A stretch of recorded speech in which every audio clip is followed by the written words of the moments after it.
Greetings. My name is Susan Lambert. I'm a singer with Slavyanka. This May, Slavyanka is presenting the American premiere of Konstantin Shvedov's Liturgy. This is a rare opportunity for us, and to tell you more about it, we have today an interview of Irina Shachneva, our artistic director. Paul Andrews, who is the co-founder of Slavyanka and the current president of Slavyanka, will be interviewing her. Paul? Thanks, Susan. It's a particular delight for me to introduce Irina Shachneva, our artistic director, because she has a fascinating inside story about this piece and about its composer. So, Irina, start us off with some background about what was going on when this piece was composed. The liturgy has been composed by Konstantin Shvedov in 1913. This is a very dramatic time in Russian history. It's in between the ending World War I and Russian Revolution. And as the true artist, Shvedov responded to this time, as well as Rachmaninoff, his classmate, in the very famous Synodal School of Church Singing at Moscow Conservatory, to this situation by highly spiritual compositions. Shvedov wrote his liturgy, and Rachmaninoff composed his liturgy and very well-known Vespers. At this time, at the end of 19th century, beginning of 20th century, the group of Moscow composers work on bringing back the traditions of Russian chant into Russian music, because all 18th and 19th century the Russian music has been reflected mostly by West European music traditions. So those composers decided to bring back the true traditions of church singing, church chants to the composed music. Yes. And this group of musicians, very well known, it's of course Rachmaninoff, it's Chesnakov, Kostalsky, and their teachers Taneyev and Tchaikovsky. Yes, and right after that, we know that the sacred music was really repressed under the Soviet regime. And so, what became of this piece after the revolution, and how did the score come into your hands? Yes, you are right. The church music has not been allowed to be sung in the concert halls during the Soviet time. All the scores we have, the old scores, has been published before revolution, has been happened by very famous publisher Jürgensen. And actually, the photo negatives of this score came to my hands from my professor of conducting in Nizhny Novgorod. At that time, when I've been students, was Gorky State Conservatory. When I graduate, he gave me these negatives and gave me the order to perform this piece. And how did he have them? How did they come into his possession? Yeah, I think the reason it was in negatives, because that score and specifically this composer has been taken off the libraries shelves and wherever it's existed, because Shvedov actually used to work during the Soviet time in 1925.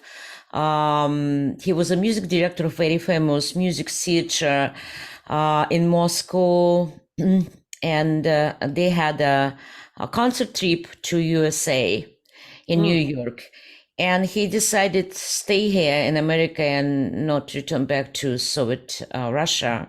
Yes, and the score. I'm sorry. Go ahead. And because of this, his name has been taken off from the all music literature. Nobody knows about Oh. composed to be existed. And your professor had the score from his father, do I remember? Is that Yeah, I correct? think he has this score from his home library because his father was a priest Ah, and very famous. And in St. Petersburg, their family lived in St. Petersburg.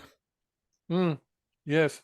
So And the father priest gave it to his son, who was your music professor, who then gave it to you.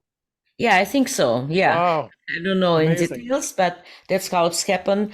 The reason why my professor, his name is Eugene Garkunov, has this in negatives, probably because his generation did go through the Stalin's repressions. Oh, of And, course. That makes sense. people Yeah. can pay their life to having the real score in their house, in their libraries. If that can be found, Yes. they can be just pay their life for Wow. having the church music in their houses. So how did So, this piece then come to be performed again after so many years? Tell us uh, that story. yeah, the first performance, public performance, has been happened 1988 in Moscow. I brought these negatives to my friend Yelena Rastvorova, who was, unfortunately, she passed away in her early 44 years. And she was my great friend and colleague. At this time, I didn't have actually mixed choir to work with. I was just a young musician and I worked with children's choir. Lena worked with the wonderful community choir, which has been based on alumnus of famous choral school Vesna. And because I had this score, I just offered her to perform that with her choir, Liturgy, in Moscow. So we started to work on this score and we make photos from negatives, and then by hands, we Amazing. rewrite this score for all singers and then printed it, of course. So that was taking so much time. And then we actually take so much time for us to know the score because the language, musical language of Shvedov is really unique and interesting and very innovative and unusual for the church music. So it's taking so much time for digest this music through our head, through our Sure. heart. And this piece is an finally, hour, piece is an hour long. I mean, that's a lot yeah. of music to transcribe. And especially for the community choir, it was not professional singers, very Yes. well prepared amateur singers. And the performance has been happen in May of 1988. And that was the first performance. And it was the beginning of perestroika when the all restriction has been melted little by little. Yes. But still, we was not able to perform that in the concert halls in the downtown of Moscow. And we perform on very, very, how to say, outside of the center of Moscow. It was a lot of It was people risky. came for this performance. It was risky to do that. Yeah. Later on, Helena with her professional group already make a recording of this piece. And since that, this piece became very popular. And it's performed so widely right now in Russia. In Russia, but not before in America. And so this is the first time as you who were part of creating the score for the first performance in Moscow now get to be introducing it for the first time to America. How does that feel? And what excites you musically about the piece? What's exciting about bringing that now to America? First of all, I really appreciate working with Slavyanka because I was waiting for the time when Slavyanka will be ready for this music. So, and a long time since I started to work with Slavyanka on 2012, we grew up to the mixed choir group, and we all together as a group did survive through the epidemic time of the COVID time, and became very strong as the community and the spiritual community of friends and musicians. And that I felt that is a time for us. We are ready to do this, and it's just bring me to idea that it's time for me to actually put in action the order of my professor. And Yes. and I'm very excited because the music, as I already told, is really unique. The style of musical writing is unique. There a lot of innovation has been happened. Even this is a 100 years old composition, but it sounds really contemporary. And beside this all spiritual roots of this music, there is a very unique language when the traditional chant insert, and it's just really a contemporary harmony. And like, I would say that's the first time in the choral music when the impressionism in the musical language, new language of the beginning of the 20th century, Yes. came to the Russian Orthodox music. That's really kind of unusual Very unusual. combination. And that's amazing.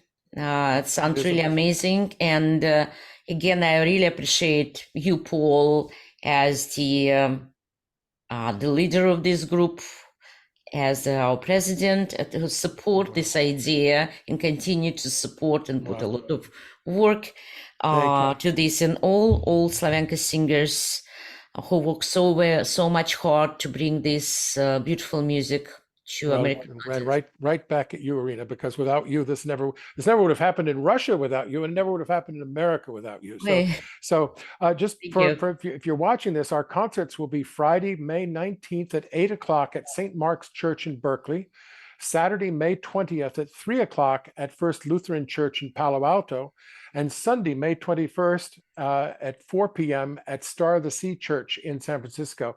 And there's more information, and here's our website. It's www.slavyankakorus.org, SLAVYANKACHORUS.org.